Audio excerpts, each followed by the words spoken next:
from the University of Vienna, who's going to tell us about many-body physics and complexity theory.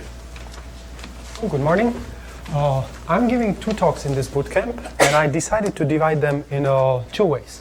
First, today, I'm going to try to possibly find a common language between many-body physics and complexity theory and actually show what are the problems that we're interested in here and why they are hard and why you complexity guys should be interested in them on this side.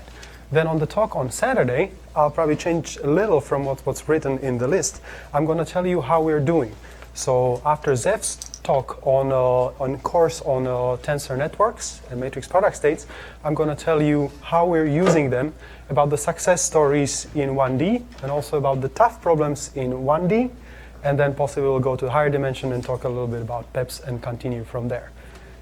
Again, the second talk will be more on also simulations, how we're using the Hamiltonians. But first, we'll go to what are the questions that we're asking in many-body physics. Many-body physics, or for example, strongly correlated electrons, is a vast subject that has produced many results that are fantastic theoretically and have great applications. Like, for example, just to give you a couple of things for which Nobel Prizes were awarded, like high-temperature superconductors, for which we're trying to find a theory of magnetism that needs strongly correlated electrons, or the fractional quantum Hall effect, for which we're hoping that's going to exhibit things like topological codes, and we're finding a system where we could actually implement this, but we're far from that, but we're trying to understand these systems. The goal of many-body physics is, on one hand, investigate systems that we find in nature and try to explain their behavior in terms of simple models. On the other hand, we can also try, as theorists, but also in practice, to try to use these things that we've got, or the models, to construct something, to predict. And this is going to be probably more on the second talk. All of this is talking about Hamiltonians. Hamiltonians are ways of describing how particles interact. We have these microscopic small rules about how each electron interacts with another electron and how it hops around the lattice. And we're trying to figure out what the bulk properties are going to be. Is this thing that we've got, is it going to be a magnet? Is it a thing that doesn't want to cool down, or a thing that cools down easily? Is it a molecule that will fold out in this way or fold out in that way, and then we'll have these extra properties? For example, just things like, is this material going to be dense or not? What's its heat capacity? Can we heat it up easily or not? Is it magnetized? Are things that are far away correlated, and could we possibly use these correlations for something? And just even what's the spectrum? So when the electrons in the system, what levels can they be in? Can they run around and can they conduct, or will it be an insulator? Model of interactions, first could be classical. We're going to be talking a lot about classical models and then about quantum models today. So first, we have an energy, a cost function for strings. So imagine that we have spins that could be pointing up and down only, just classical zeros and ones. Or we can have quantum Hamiltonians, where we are really looking at the quantum operators that act on vectors in huge Hilbert spaces, and we're trying to find eigenvectors and try to do something with them. There are interactions, because if there were no interactions, then we would just have like one-body Hamiltonians. We would solve it for one particle, and then possibly if there are electrons, then we just use several of these solutions for one particle and antisymmetrize and understand everything. But once things get interacting, it becomes difficult, and especially in strongly interacting systems. We are going to be talking about Hamiltonians that are local. So when you tell a condensed matter physicist a local Hamiltonian, it really doesn't mean the same local as for the computer scientist. So local means first few body. So it's only like you can divide the interaction so that I can take independently a term of us interacting, you guys interacting, and not just like terms where just everybody affects everybody at the same time. So non-trivial terms only involving a few particles at a time. And second, a local Hamiltonian would be one that has a short range. So that means that, for example, in a chain with a nearest neighbor interaction, I only am affected by my neighbors directly as terms in the Hamiltonian. Of course, there will be correlations later that go further on. Or next nearest neighbor chain. So local means short range, few body. Maybe we should start using a different word for when we're talking about local Hamiltonians, because we often talk about the general graphs where things are not really on a lattice or not, it could be just like anything connected with anything that's like really far away and there's no real simple world geometry there. So maybe we should keep saying geometrically local. Yes? So is that implementable though in physics? I mean, this. No. No. It's not. No, I don't think so. But then You can search for the quantum PCP theorem is looking for Hamiltonians of that type. Right? Yes, that's something that we would ultimately want. So really like something that you can put in space, so that there will be like really a lattice particle. Sorry? 10 dimensions, right? You need. It's an expander. Maybe a different hyperbolic space. Just Again, we might not like fit like too many particles, but we might fit something that looks like a particular geometry, and then we cannot really grow the system anymore. So like the things like the corals with the hyperbolic geometry, or something. Yeah. So I was asking that to Umesh, and he seemed to say it's implementable. Just all it needs is polynomial time. That you should be able to compute the Hamiltonian and then. I think you misunderstood what I was saying. Okay. So So this is not implementable. Particles far away. Particles far away, yeah, absolutely. But then I don't depends upon understand. what you're doing, right? So this is a longer discussion. It's a good question. Like, can we really like can we build a system where like I actually am interacting with those guys and with those guys and not with these guys that are closed? I have to put it in space somehow, and Right. that is definitely difficult. But presumably you need that with PCP theorem, quantum PCP theorem. At the moment, we think we do. That might even be a theorem, yeah. And there was a question. What do you mean by short range exactly? So short range meaning that if I actually have a lattice, that I'm interacting only with a neighbor. So this is probably like the strongest interaction, and then I'm repulsed by the second row a little bit less, and then less and less, so I can even forget about what's farther. So that is in space then? So that's actually in space, yes. So I'm thinking of a lattice, and I'm thinking of short range. And it's an approximation that really, like, if generally the interactions fall off with distance. So in what sense is this different? At the beginning you said that this might be different from the way computer scientists think of local. This is exactly the way computer scientists would think of local. So local for, or what I used to hear would be just like, okay, few particles at a time. Local in a graph. Local in a like, is the number of neighbors, say, or local in a general graph versus Oh, local in a lattice. I see. another question? So it's also sufficient to talk is it also sufficient to talk about systems that are dual to systems that have few bodies and short range interaction? Is it enough to talk about systems that are dual to these? I don't know.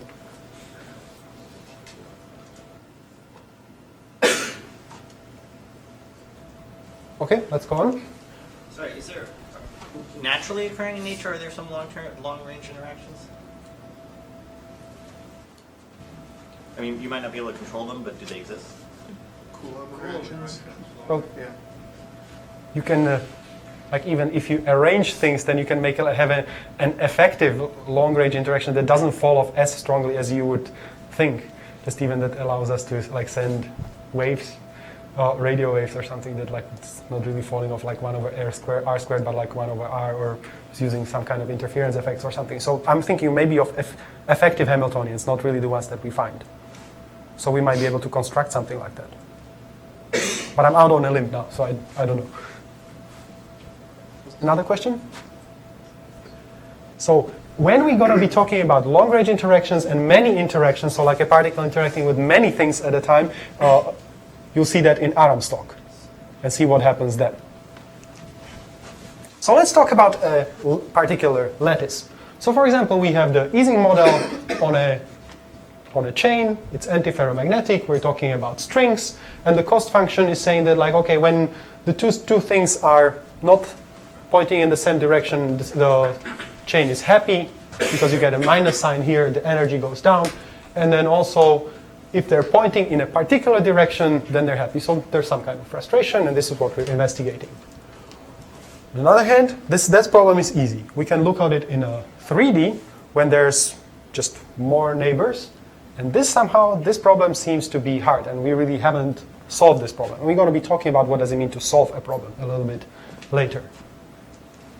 Then lattice dimensionality, or like this is talking about like what the space is like, is we can view it as like I'm in a particle and then I'm interacting, or I can go to the next ones and to the next ones and see how far I can get in n steps. So in a 3D space I get just basically n to the third, but in like just or hyperbolic space or something I can get to like many, and that will be infinite dimensional. A spin, so this is a particular lattice, a particular model. So you see that, for example, the interactions are the same at every site, or like the particles are affecting each other the same way everywhere. So this is an instance for a computer scientist, but this is very important for the condensed matter physicist, because this might be just a model of a magnet. We later would want to see like, okay, what happens when we have slight disorder, or like some small changes in the couplings, or like when we don't really have a lattice, but the lattice is changed a little bit, or we have some impurities or something. Okay? So even particular models are difficult to solve. So once you change the couplings inside, you get a spin glass. And that problem just gets an order of magnitude more difficult, unless, well, what we sometimes do, we just try to look at like not really the worst case, but the average case. So what happens if these things, like for example, are chosen at random? And that's another way of looking at things. Another model that you might see in condensed matter is, for example, the Heisenberg model, which is a slight generalization of this, where this was the easy model was something that he proposed for magnetism, and he solved it in 1D, and he didn't find something very interesting, so he just let it be. And then for many years, I think it was from 24 to 49 or so, he didn't even do physics afterwards. And then he came to the US, and then he realized that he's famous because people have found interesting things in his model, not in 1D, but in 2D and 3D, which he conjectured that won't be interesting. So. And that's also why Heisenberg has proposed this model to be like more complicated, be richer, and it actually is much richer. And then instead of just having 0, 1 strings, you think of those as vectors. So for example, if it's you can think of them as 3D vectors, but they could be in more higher dimensional spaces. And if this is on a chain, and then for example, instead of just having the same coupling for the same directions, but you have different ones, and you have an extra field, that model has been studied a lot.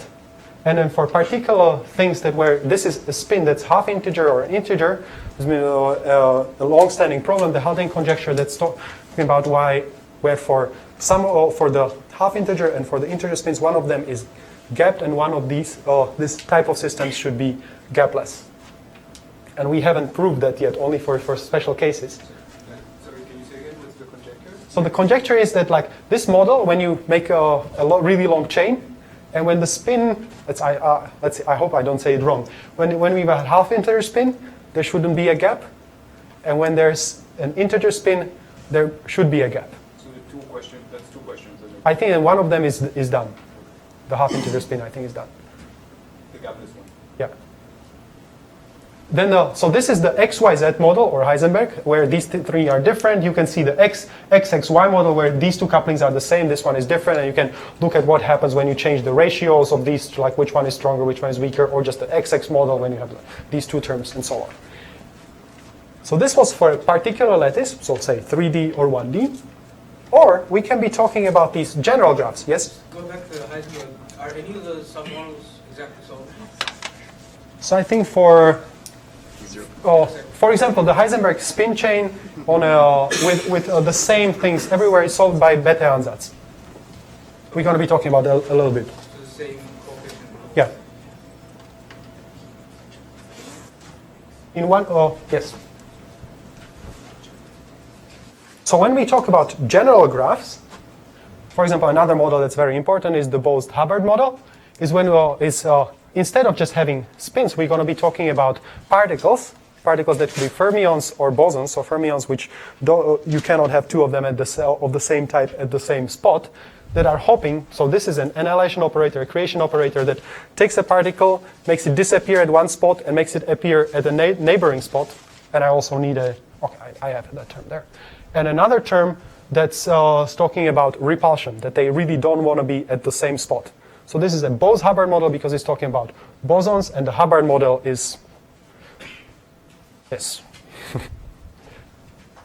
And a recent result from this year by Andrew Charles, David Gossett, and Zach Webb is that this particular model on a very complicated graph that you deciding what graph you make and then asking a question about the ground state is QMA complete. While this is interesting that what's happening here, that you're not changing the different the couplings at different places, the interaction is the same for all particles except you choose the graph, like how they can hop. So that's another way that you can get instances out of a problem. So same type of interaction, but just a different interaction graph. Different interaction graph meaning? Meaning that like the particle can hop, you decide like who's connected to who, but the way of connecting is the same. Yes, general graph. So again, very non-local in the geometrical sense. And that's okay in physics or not? That's not that great. That's not that great. Okay, it's studied, but it's not really. Yes. So really what we're going to talk about in the local Hamiltonian case, that what's really interesting there, that the two local Hamiltonian on a 2D lattice is QMA complete.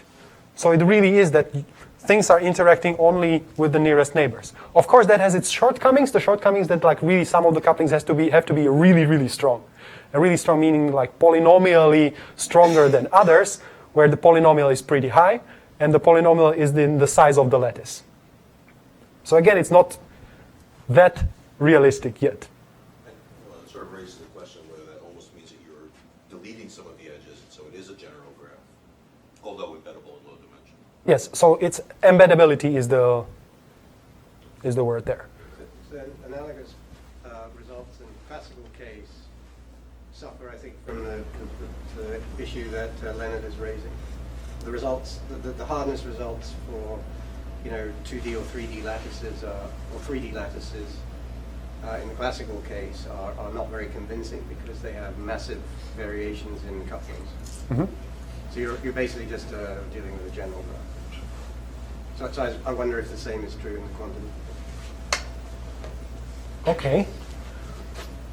And is it really is it then a general graph? So is the embeddability even something that? It's an almost trivial result. Okay. I see. We can talk about it. Okay. So I didn't realize that. So that's a good point. I think that long-range interactions not occurring in physics is, maybe that's a little too pessimistic. One example is that people have done is trapped a bunch of dipoles in an optical lattice, and then these things interact with sort of a power. Their interactions fall off like a power of the distance, which is which is effectively long range. And even though the optical lattice is regular, they might be filled randomly with maybe there's a dipole here and there's not a dipole in a different one. So you have kind of a different random filling of it each time. And then you could ask, can you solve for what the effect of these interactions for any particular filling? That comes kind of close to this problem. But you can't control the filling, can you? It's not edge-wise interactions, right? There's some mean field. Well, the graph is, it's not a totally arbitrary graph. You said? Yeah, that's what I'm saying. Yeah, you can't control where things land. No, but if this gets closer, you could ask, could I have an algorithm that works wherever they land? Okay. And then, you can activate that question. Another question? There are also long-range interactions in quantum chemistry, right? This is the reason simulating quantum chemistry is difficult, because Coulomb interactions are power law athletic. So if you really want to simulate quantum chemistry exactly, you need long-range interactions in there. Okay, so let's if we call Coulomb long range, then really we do have them. So that's power law falling off. What we have exponentially falling off are correlations in particular systems in ground states, what we're going to talk about a little bit later. So really, when you have these models, they're pretty rich. When you just look, for example, for the Hubbard model, it's the fermionic model. You can spend a lifetime with it. There are like millions of results, and people are modeling magnetism with this. Other models are models of an ice type. For example, when you have bonds between the molecules where you have on one bond the electron can be either on this side or on that side closer, and then you really need so you can draw arrows and see how they move around. Or another thing would be a dimer model where you're looking at systems where neighboring electrons tend to like couple into singlets, into like a spin zero state, and then these things can like flip around and move and so on. There are many models, and you can really look at it, for example, on a triangle lattice, on a hexagonal lattice, on the Kagome lattice, and different ones, and people are doing this a lot. So let's ask, what are the questions that we're asking about these models? So first, the questions that are kind of static. So one of the typical question is optimization. What's the ground state? So what's the ground state of a spin glass? What's the lowest energy? Or really, what's the best way to fold a protein? And again, all these things are governed by local Hamiltonians. When you've got like only, you can decouple everything into interactions of the small things that are nearby. These problems are hard because of frustration. So very often when you have antiferromagnetic interaction, you always find something that just you cannot satisfy everything. So then the state is not really a local ground state, where everything would be happy. Like you could just make this happy, and just do everything like this and have a simple algorithm. But really, finding the ground state can be hard. Describing the ground state might be hard as well. So frustration is an interesting phenomenon there. So we're talking about ground states. The ground state is a state that's cool. So aren't systems like always in the ground state? Will we find systems in nature that don't want to go to their ground state, that are like hard to cool, that like are like stuck somewhere? Can we use like I don't know, these bubble models to solve Steiner trees and like to do computation? The problem is that you will get stuck in minima. Even just the algorithm, the simulated annealing algorithm, when you have a system and then you try to flip spins, and if the energy goes down, then you take it. And then if sometimes you think of like thermal fluctuations, then you can flip something up and then continue and maybe lower the energy down. This is really coming from something when you have a material and you try to make a magnet.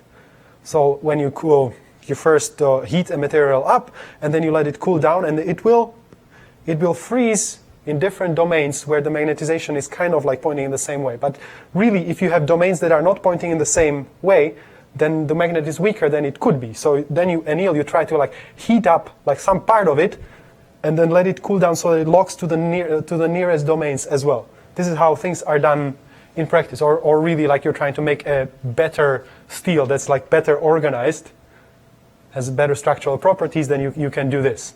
And that's technology, but it's very clever technology. Okay? What's the picture that you have up there? Which one? That one? Those are when you have pins and you're trying to find Steiner trees. So like a tree, or lines that are connecting these pins, and the overall length is the shortest possible. And this is a difficult problem, but bubbles possibly solve it, because bubbles are trying to find like the smallest surface area. So when you put a soap fill on these pins, it might like jump around and then like end up in something that's good. But really, here it's good. Here it is in this optimal solution, but very often you end up in something like this. And there are huge problems with precision, like how thick do you make these pins? How far do you make them? Can you really scale this computation up or not? So it's cool as a model, but it doesn't really work in practice. And there have been quite a few other proposals, and like crackpots really are trying to push this. First. All right. And we're going to make a connection between optimization and constraint satisfaction problems and the spin glasses. So really, how hard it is to find ground states.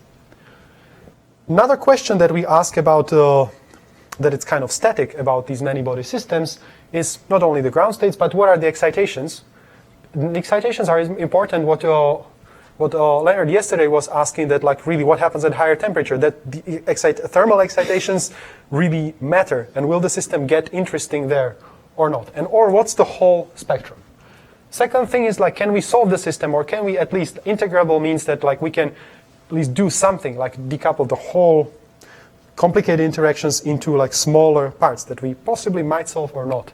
And what's really interesting there, that we look for symmetries in the system.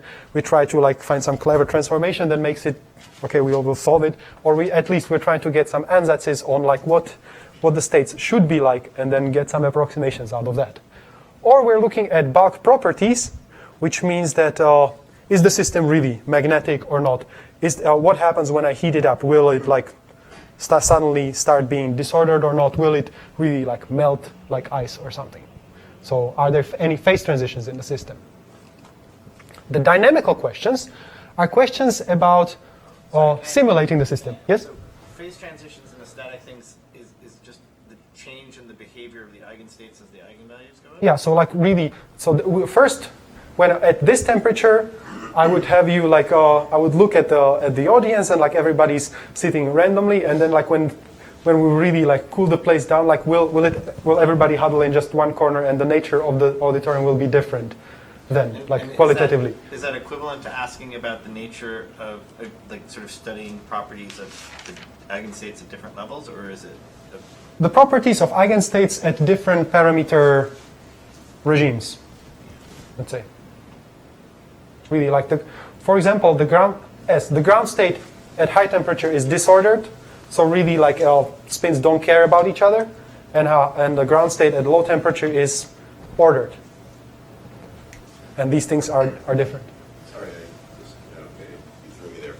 The give state depends upon temperature, but the ground state, I mean, the Hamiltonian's fixed, right? Mm-hmm.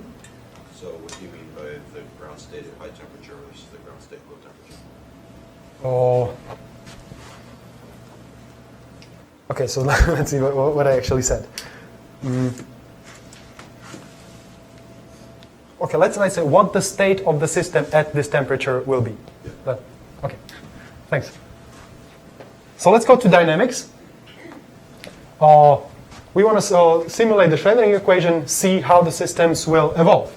And these things can be pretty complicated. For example, scattering. Really, this is what physicists have been doing for a long time. Like you have some material, and then you shoot something at it, see what comes out, and try to figure out what has happened inside the material. Like even find its properties, or really be able to simulate what's happening. And this thing is difficult because, well, there's a recent result from last year that really like simulating scattering in the Bose-Hubbard model. So you have a graph, and then you would imagine that you have a few particles coming in, and seeing where they come out can make a computer. It's a BQP complete. So if you were able to solve scattering problems, you would have a quantum computer. Or there are these recent results on bosonic sampling that, like again, you have a system, or just beam splitters, whatever, and then you send some photons in, and depending on the statistics of how they come out, you might be solving difficult problems. So what is hard about simulating dynamics? The hardness is that the states that we've got are becoming more and more entangled as we evolve, and means when we make a cut in the system, let's say a Schmidt decomposition, the cut becomes more and more costly, so it's harder and harder to describe the states.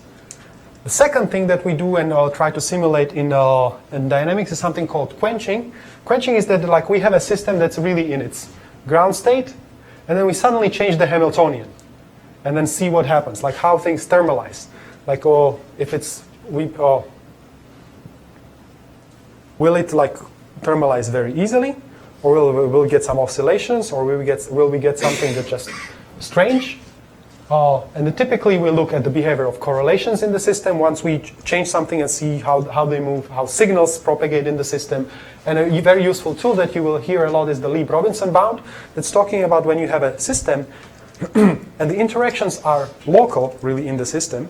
So when you change something here, the expectation value of operators, like say, I measure the z-spin here and the z-spin here, will not be related until time passes that's related to some velocity of a signal spreading, and this velocity is related to the strength of the interaction. That's the Lieb-Robinson bound. So for example, when my friends are doing simulations, like Valentin, my colleague in Vienna, they take a system and then they change something here and then see how the signal is spreading, and they don't really look at the whole system, but they look only at a window that's has something to do with the velocity that they predict, and really, okay, they choose the window wisely, so really the signal goes like that, and they look at how the correlations are changing in systems. Finally, when we have the dynamics, that's what I would want to talk about more on Saturday, is we want to utilize the dynamics. So one thing would be control or preparing particular states. Second would be state transport when you have a chain, and then I prepare something here and I would like it to appear on the other side. Or we might think of it like, oh, what's really happening in these photosynthetic complexes, like as photons come into a little bit of chlorophyll, not chloroform. how are they collected and appear at one spot where really we need them? Another thing is that probably will be more on Saturday, and especially what John Presley is going to talk about, is simulation, that we have some quantum mechanical system, and we want to simulate another quantum mechanical system with it, possibly in a range of parameters that's not accessible here, or just making when things are much simpler. And finally, we want to utilize the dynamics for algorithms. Just like here, it's a quantum walk. Can we use the quantum walks, which is just spreading of excitations in a many-body system? Maybe one excitation, maybe many excitations. That's something that people are trying to investigate nowadays. For example, like this algorithmic success in quantum computing that's traversing a tree with a mess inside in the middle, by Andrew Charles.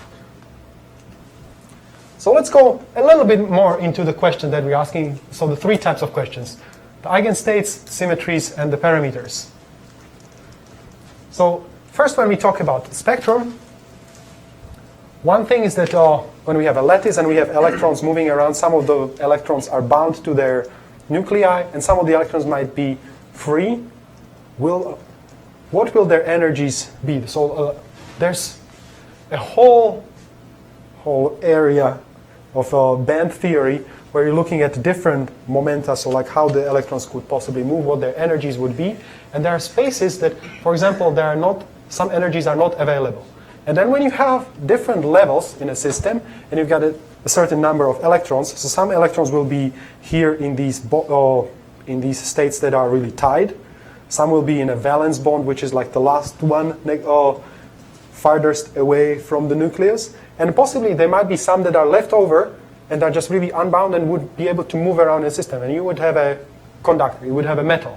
But there could be other like allowed energies that, for example, at a reasonable temperature, the electrons would be probably just running around, and with fluctuations, maybe they could jump to a band that conducts, that they could move around, or maybe it's somewhere in between. You've got a metal, you've got a semiconductor, or when really the electrons are here and the next band, the next allowed energies are much higher than, say, the thermal fluctuations there in the system, then we will get an insulator. Another question would be a question about the gap in the system. So a thermodynamic limit is when you make a system larger and larger. Will there be states that are getting closer and closer to the ground state, or is the ground state just unique and sitting there? This question, so very often in the constructions that we're doing in computer science, is that we're talking about inverse polynomial gaps. Really, in all these results, we really, about QMA completeness, we have inverse polynomial gaps. So for condensed matter physicists, those are just gaps that are closing, so the systems for them are gapless. When we have a gap, then we're going to hear about this more from Zeph. In 1D, we get an area law, and this inspires numerics, that really when you have a region, then the entropy, when you look at the reduced density matrix of the system, will kind of depend just on the size of the boundary, which in case here, in a 1D, would be just a constant. There is entropy, so when you look at the reduced density matrix, not because of thermal fluctuations, so because there's some temperature, but in a quantum system, it's because of quantum correlations. So that the system cannot be written as a product, and statistics, like possibly different choices, but it really is a superposition, and when you look at the reduced density matrix, you get some entropy from that. Correlations, for when an area law is in order, we expect them to fall exponentially with distance, and that again inspires the numerics that we're going to talk about more on Saturday. Of course, also when you have a gap in the system, you might think if you can simulate some of the dynamics, you might just use imaginary time evolution. That's a typical method where you, instead of simulating the Schrödinger time evolution, you use imaginary time. So really you're multiplying a state with e to the minus h, some other tau, and then really, like, if you can implement that with some approximation, then you're finding ground states. And this is like just in Markov chains, like you've got things that are getting closer and closer to the stationary state. Here, depending on what the gap is in the graph. Here, you've got something that will be going down and down closer to the ground state depending on the gap. So a general idea is that when you have gap systems, finding the ground state should kind of be easy, right? But of course, like this part might be difficult, so it's not that easy. And the clever way of doing it, you'll hear it in Zev's talk. And if there are no states nearby, so we have a gapless system, we can ask questions. So really, what are the states that are nearby? Sorry. Are there states that are like simpler than the ground states? And this has connection to the PCP theorem, and you'll probably hear about the trivial states and conjecture from Thomas later.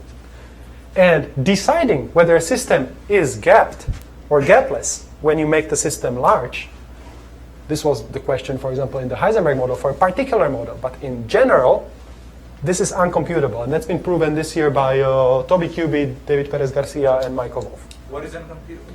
Uncomputable whether a system is gapped or gapless when you make it large. Large meaning infinite? Yeah. Infinite? Yeah. Infinite, but with the... So this is 1D, nearest neighbor interactions, horribly hugely dimensional particles at the moment. No, it's not 1D, it's 2D. It's 2D. Sorry. We would like to do it in 2D, in 1D, but we don't know how to do it yet. But somehow there's a finite description of the problem? Yes. So actually the interaction is the same everywhere. Oh, I see. But And there's a the interaction itself has a polynomial number of bits. So that tells you what the problem is. a polynomial number of bits, polynomial in Growing number of bits, you could say. Like you encode a larger input by making the rational entries of the Hamiltonian. Yes, the entries of the Hamiltonian are the things that encode the instance. But you're saying uncomputable, so Is a function of precision. He's making the interactions more and more complex. Yep. but if it's You're given only your input is just one interaction, Same interaction everywhere. Yeah. because it's the same everywhere, but you can make that particular interaction more and more complex, and as a function of that interaction, you want to compute whether there's a gap or not. That's Maybe this might be some hint of why really computing like whether the system is gapped or gapless might be so difficult, but maybe not, because really, like say in the Heisenberg model is just one particular model. So just like when we're looking at the Ising model in 3D, we don't know, we cannot really figure everything out about the system, but really it's just one instance. So maybe somebody will go and solve it. But maybe solvable models are just some way accidents. So one more thing about gaps that relates to the quantum PCP theorem, possibly. In the local Hamiltonian problem, we're looking at the ground state of a system. We have, in the yes cases where the ground state energy is lower than something that we're looking at, there's an eigenvalue gap in the Hamiltonian itself. And there's an eigenvalue gap in the Hamiltonian itself when there are no solutions, or for some difficult problem, or really when the ground state energy of a local Hamiltonian is higher, and we're trying to decide between these cases, and there's a promise gap in between. Currently the results go like 1 over polynomial. We would actually want them to go like m. But in practice, it's the eigenvalue gaps of the Hamiltonians are now much bigger than the promise gap. And we would like to get something where possibly the promise gap would be large. Or maybe get these Hamiltonians that are involved in here to have like large gaps. What results means that showed you the furnace there's some problems where you also ended up in the Hamiltonian? So this I'm just saying that we know in the OMA-completeness results that we've got the eigenvalue gaps of the Hamiltonians themselves are larger than the promise gap. Much. Just any of the like Kempekitaev, Regev, three local Hamiltonians. They're polynomial small, but like they're 1 over poly. Like so, these ones are like 1 over L squared ones, and these are like 1 over L cubed or 1 over L to the much higher. Or? So I'm not sure if I'm following. You're saying that in Kitaev's Hamiltonian, suppose an instance have multiple solutions, all of them that are accepted with probability 1. Yep. Then the Hamiltonian itself wouldn't have a gap, it would have degeneracy. And generally sure. If there are exponential difference between the probability of acceptance, there would be exponentially small gaps. I mean, Kitaev's Hamiltonian, as far as I know, doesn't have, it only has a promise gap, not a spectral gap. Okay, so it's also involved in here is like the size of the system plus the promise of the original problem. The promise on the usually there's no promise on a unique solution or something like that. So there is no.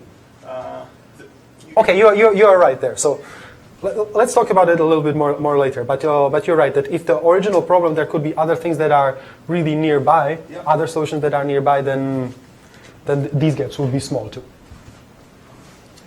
But what I'm saying that even if these gaps are small, these get even smaller. So, and we would like to get something that has a large promise gap. And I'm trying to see like what the relationship of these is, and if we can make them both bigger, possibly.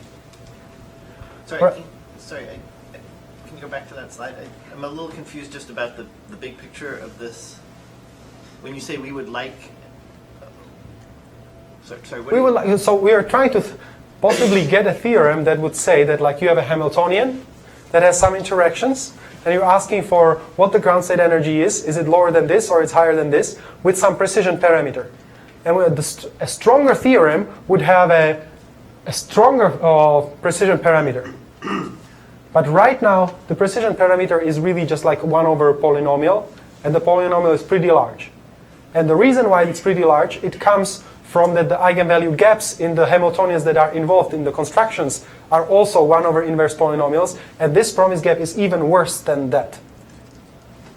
So I'm trying to motivate, like what we would like to do this semester is possibly do something about that. Try to come up even with a different construction. To say, and the idea would be to give hardness for a larger gap. Yes, right? yes, that's what we would like. Really, like say, my personal quest in what I'm doing in Hamiltonian complexity is trying to find the simplest sounding problem that would still be with a like really strong promise that would still be ridiculously hard.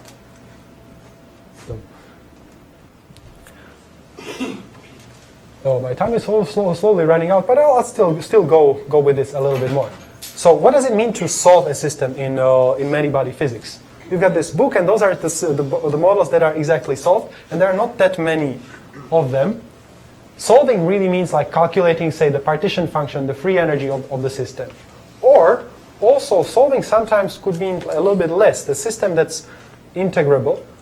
So for example, here, when you have this Heisenberg model in 1D, you realize that the system has a symmetry and it conserves like overall total spin in the z direction. So when you now look, okay, there's an invariant subspace with just one particle or one excitation, and then you solve for what the eigenvectors would be, and there would be waves. And then you start solving for what would happen for like 2 particles, and that just gets difficult. But we have a really ingenious Bethe ansatz that tells you like what are going to be, what's the relationship between the different coefficients for like if the excitations are at different places. And then you turn diagonalizing the whole Hamiltonian in the subspace of 2, 3, 4, 5 excitations. You change it into algebraic equations for these coefficients that are in some way easier and different from what you had before. And you can solve it for these small numbers, but as the numbers go higher and higher, it gets more and more difficult. So we still say that the model is kind of like solvable, but it's not really something that goes without effort. So it may be really difficult. But still, there might be some insight into the system where you use a symmetry to simplify a problem. But it still can be difficult afterwards. Okay, let me not talk about this.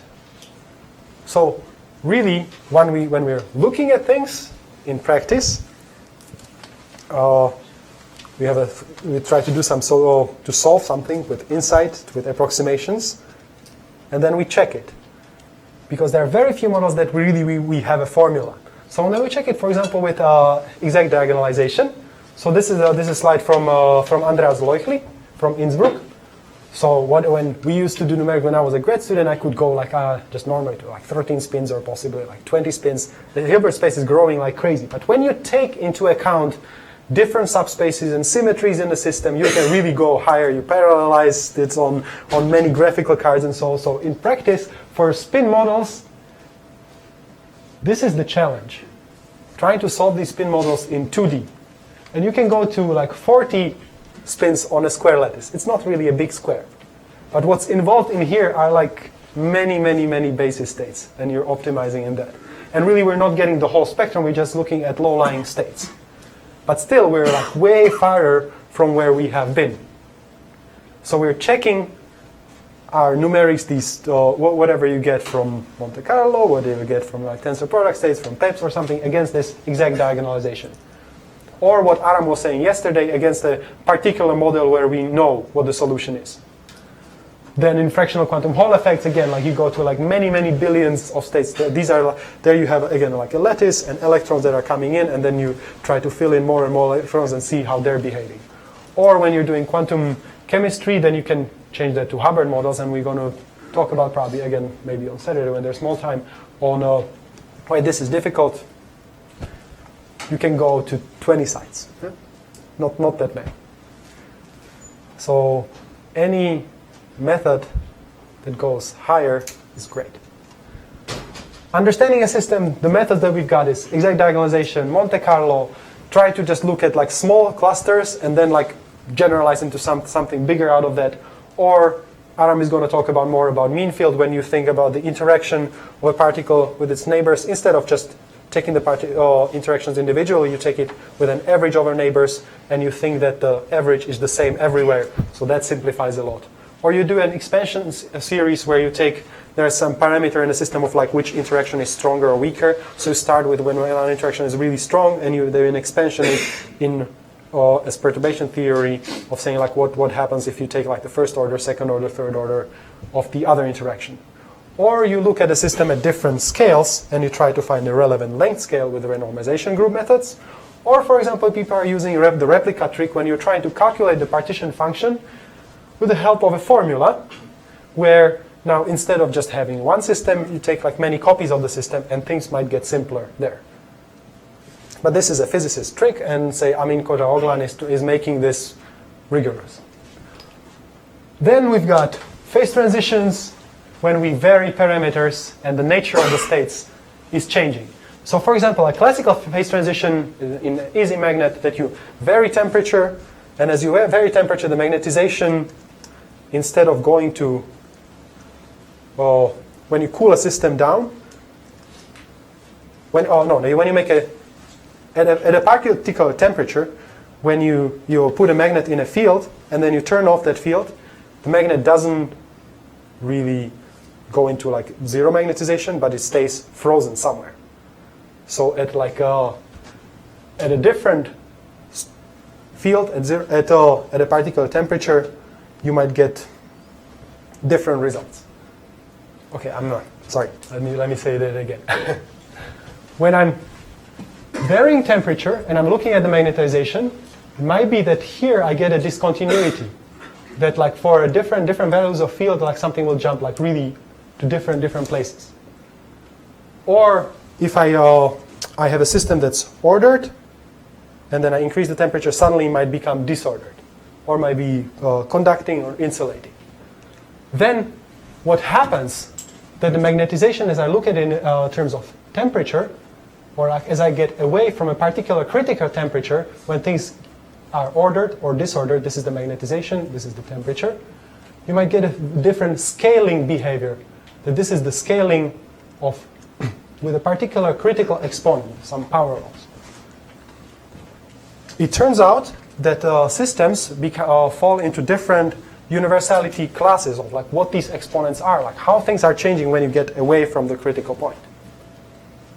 And then there's something that's much more complicated is when you go into quantum phase transitions, when you don't have different temperatures, but you do everything at a zero temperature, and then you change a parameter. Like, for example, you have, like, again, one type of interaction, that's the ferromagnetic interaction in the Ising model, and then you've got a field that gets like stronger or weaker, and you just look at the ratio of these, and suddenly there might be a case that like there's the gap gets small from the ground state to the first excited state. Or really, as it gets small, instead of getting something that looks like, in the spectrum, something that looks like this, you might get something that looks like, almost like that. So there's a discontinuity in the ground state energy. And if there's a discontinuity, something weird is happening. The nature of the ground state is changing a lot. And this could happen at a particular parameter. And then what we're investigating is what's happening when we increase the temperature. Will this behavior stay there, or will the thermal fluctuations change it? What's happening then? And this is a whole another area that I really won't go into. I'll skip this part. There are phase transitions in computer science that you know about, and the set-unset transition. Let me try to conclude because my time is running out. Classically, computing the energy of a ground state can be very difficult, and we can show that it's NP-complete for particular models. Say, like for the one that's here. Or for the Ising model in 2D with varying strengths and with an extra magnetic field.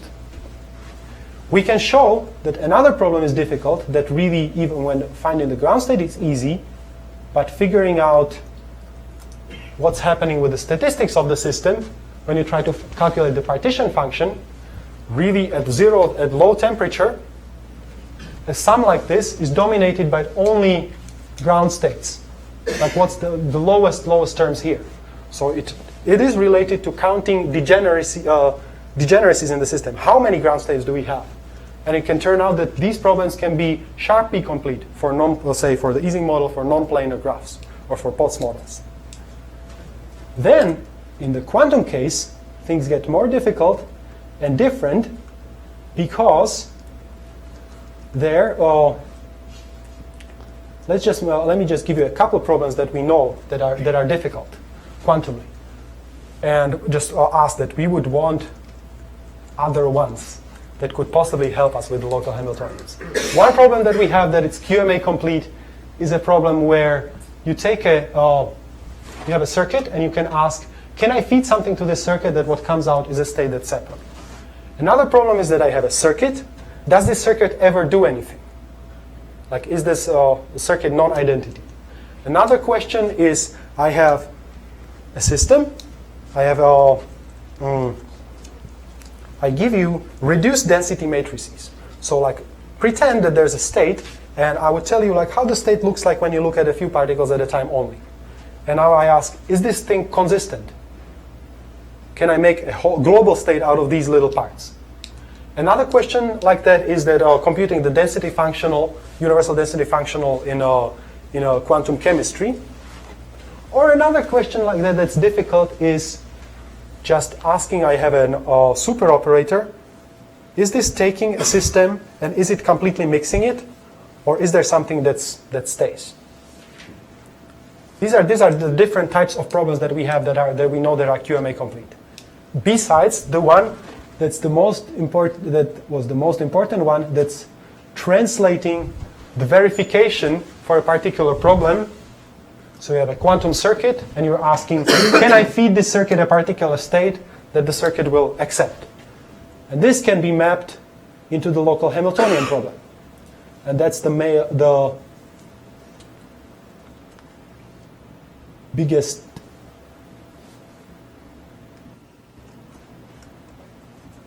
that's the problem that we're going to be discussing a lot here. Asking about the global minimum of a system where the interactions are say, on a 2D grid and they're qubits, or asking about on a 1D grid and the particles are, say, 8-dimensional. This is very difficult. But I'm trying to ask, are there other problems that could help us with, in a condensed matter, to try to classify something that would not be directly changing or like verification of a computation, directly encoding that, but something that's more clever. Just like, for example, in the showing the MP completeness of the Ising model, they really were an encoding computation, but they were changing it into calculating maximum cuts. So we have a different problem where just showing that that problem is difficult took some very interesting insight. We would like to get something like that in the quantum case. And we don't have much of that yet. There are things like that we're getting, possibly, like getting problems that are more like of a, say, graph nature. So this is in the recent results of Andrew Charles and David Gossett, and they're asking questions about particular graphs where you can calculate the connections efficiently, and you ask for the minimum eigenvalue in this graph. Can we use some things like that to possibly help us with showing things like the quantum PCP theorem, possibly? All right. We're going to talk about the different variance and complexity on Saturday. So I'm going to conclude here. We talked about different models in condensed matter, and I'll try to explain what are the questions, what are the classical questions, what are the quantum questions that we're asking there, trying to find a common language there. For example, what are the ground states like? This can be turned into the analog of the Cook-Levin theorem, into hardness of the local Hamiltonian problem. The second thing that I want to focus on more on Saturday is what are these things good for? You can control systems, transport excitations, do something in chemistry, understand, or like even just talk about reactions, and possibly make a computer. And there are different ways that we can look at things. What's the local dimension? What's the interaction geometry? Are the things time dependent or not? Are the things translation invariant? What about the gaps and the promises and the correlations in the system, how they're changing, and how strong are the interactions themselves, even relative to one another? And on Saturday, I'm going to continue more with the tools that we're using to solve these type of systems, focusing on 1D. Okay.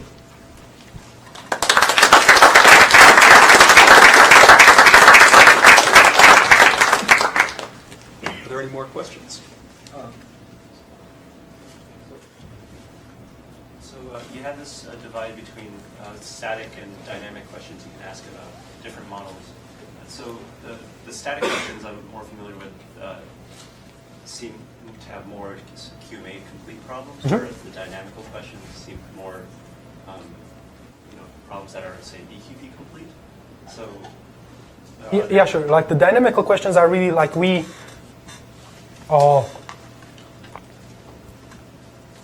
can use them to make a computer. That's the type of thing that I'm thinking about. Yeah. Are there any QMA-complete dynamical problems? I don't know. Those problems are generally about ground states. So really not like will this evolve into. I don't know about a question of that type. That would be QMA-complete. Maybe interesting to think about that. So this Hamiltonian description is the description, right, of reality. Mm-hmm. But then, just as a non-expert in quantum computing, when I see all these other descriptions, right, like the quantum circuits or Aronson's boson sampling. So when a physicist looks at that, they see it as an approximation to this reality described by Hamiltonians? So how do I see the circuit model and with the Hamiltonians? The circuits are implementable by real-life systems. So just circuits is just a construct that needs something physical under it. Yeah. So really, when I see a unitary, in practice it means like, okay, I have to have a system, and there, for example, implementing a unitary might be that you have several excitations, like these bosons, running in Andrew Child's model or in a graph where they're interacting with respect, like in the Bose-Hubbard model. And when they come out, what has happened with them is that I can draw it as a gate. So So circuits are useful, but in practice they have to be implemented. So like I really need to shine a laser on some ions in some trap. Yes, but now, is that, to a physicist, does that translation look exact, or is there something lost, or some things that are dropped? It's an approximation. So definitely there are approximations. Really, in practice, we cannot really do these things exactly. We would love to, but it's difficult. Sorry, Daniel. Yes. I mean, isn't the point time varying versus time independent Hamiltonian? So when you talk about a circuit, Mhm. you're actually implementing it with essentially a time varying Hamiltonian. But we can do it also with time invariant Hamiltonians. Just those are the type of quantum walk models that I'm looking at, where you have particular interactions set up, and then you let something run. The Hamiltonian stays the same, stays unchanging. It depends on what you put in is an initial system and see what comes out of that system. So it doesn't really have to be that the particles are static and you're hitting them.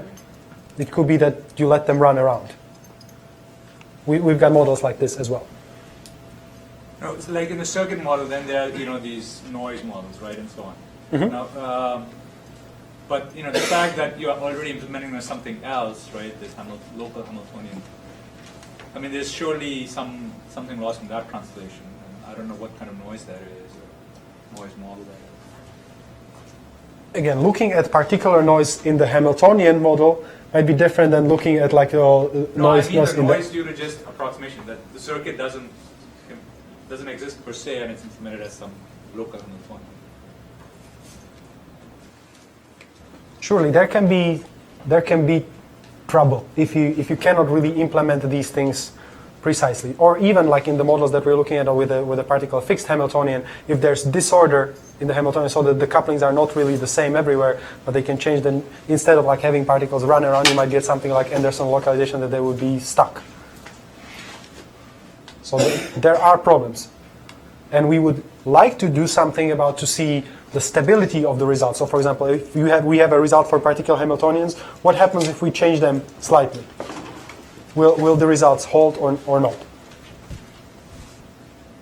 And definitely there's stuff that is not lost in a direct translation, but with noise and practice, trouble comes in. Well, so suppose we have a real-life quantum system, and we are trying to use one of those models to model it. So I imagine that the parameters in our models probably are not 100% accurate. So, and it's probably our best guess for what a system is, right? And I think that raises two questions. One is that maybe in real life the systems we need to care about are those that are kind of stable when the parameters are perturbed slightly. So suppose we compute the ground energy, maybe you only need to care about systems that when you perturb the coefficient parameters, the ground energy doesn't change much. And so it seems to me then it makes sense to focus our attention on our algorithms or complexity analysis on those restricted class of Hamiltonians. So that's question one. So let's try to answer that or comment on that a little bit. Yeah, it's exactly right. Mm-hmm. So it's also what we would like to do with, say, with the possible PCP theorem or something. Like if you vary things a little, like is it even imagine that we have like a thermal noise would come into a system. Will things change a lot, or will things not change a lot? What happens if we've got slightly bit of noise? What's thermal noise in Hamiltonian viewpoint? So now we have a quantum Hamiltonian that's written down, and that's at 0 temperature. Yes. But in real life, you would have, instead of just this Hamiltonian, you would have interactions with other things that are nearby.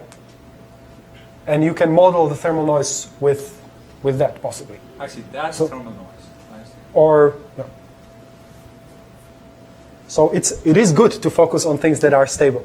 I will be very happy with that. So the current results we have, we don't consider, right? So the current harness Well, let's say that many things we're happy that we have them, and they will be stronger if we could get the stability. So in other words, those QMA harness results usually it proceeds as we construct this family of Hamiltonian that computing deciding if the ground energy is below about certain threshold is hard, right?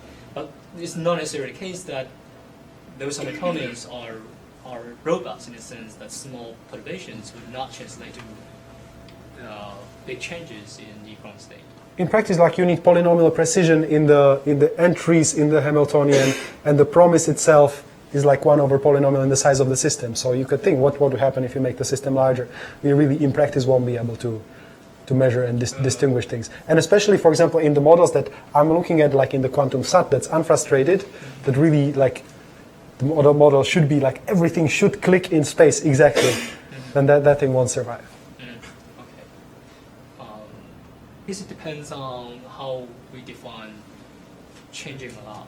If we define the change to be something that cannot be trivially bounded by the number of turns, and then it's still a non-trivial question. So looking at some existing proof and then asking for a system so that it's so stable that small change, the trivial bound is going to ruin the promise. Okay, so that's question one. Question two is, so in classical algorithms design, so there's this notion of complexity that is between worst case and average case. This is a smooth analysis. So you have an input instance, you look at algorithms that can solve, so fixed algorithm, the smooth complexity is basically the cost on this input instance, but then also on neighboring instances by taking an average. So if my premise of so the parameters for particle system, they are not going to be precise. So therefore it makes sense to think about some sort of average complexity by looking at neighborhood of our input and see the complexity of computing as the average complexity of computing an average. So have people So have we looked at average complexity in sense that not like average instances, but just like you take a particular instance and average over what's around? I think we have not, but we have looked at say like random models of quantum SAT, and that's so when the interactions are chosen randomly, what happens, or like the projectors are chosen randomly, what happens then? And it really, like, this is more interesting to the many-body physicist because it's something that you don't have control about. It. It's it's a model where it's kind of pretty much like truly random. Like you have a system, and then like there are some small disturbances in the system, but they're kind of like average, and then you see what happens then. But we're getting more towards in practice that we can control systems more and more. So it actually makes sense to talk about things where we really control the interactions, and then we can even possibly think about the worst case. But analyzing the average one is definitely interesting and more tied to practice. Okay, we should probably actually thank Daniel and then take the rest of the discussion offline. Okay.